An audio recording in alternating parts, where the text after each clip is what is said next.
li va sortir un bulto, li van dir que tenia un bulto que era cancerigen, crec que era un tumor. Tots ens vam començar a donar realment compte més de la malaltia quan ja va venir al col·le que l'havien tallat el cabell ja per qüestions de tractaments i coses. I llavors érem petits, no sabíem molt sobre el tema, però clar, el fet de tenir un amic que està involucrat en aquesta malaltia, ens vam anar informant i sabíem la quimioteràpia, la radioteràpia, tots aquests tractaments durs. I nosaltres el que intentàvem era sempre que l'hospital ens deixava, que normalment era sempre, venir a visitar-lo, fer-li companyia.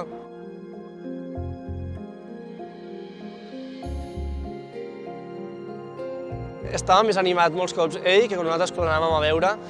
Jo molts cops m'intentava ficar en el seu paper i em semblava molt difícil.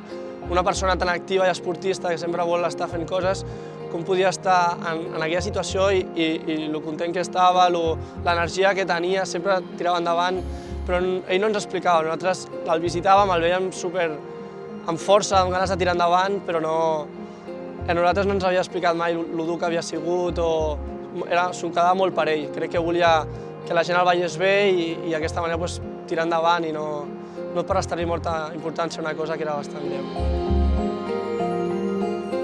Va lluitar molt per tirar endavant, fins i tot els metges li van dir que segurament no podria tornar a córrer, però es va esforçar molt i va aconseguir tornar a jugar a bàsquet, va superar-ho tot. Tots estàvem superal·lucinats perquè pràcticament era impossible tornar a caminar i va ser molt emocionant la primera vegada que va tornar a jugar a bàsquet un partit. I després el tumor es va expandir i li va afectar els pulmons i va dir que tornar a estar ingressat i se'ns va fer molt més dur perquè ens pensàvem que era una cosa que estava ja pràcticament superada i tornem una altra vegada a l'hospital, al tractament i intentar apoyar-lo el màxim que podíem i visitar-lo i fer-li companyia.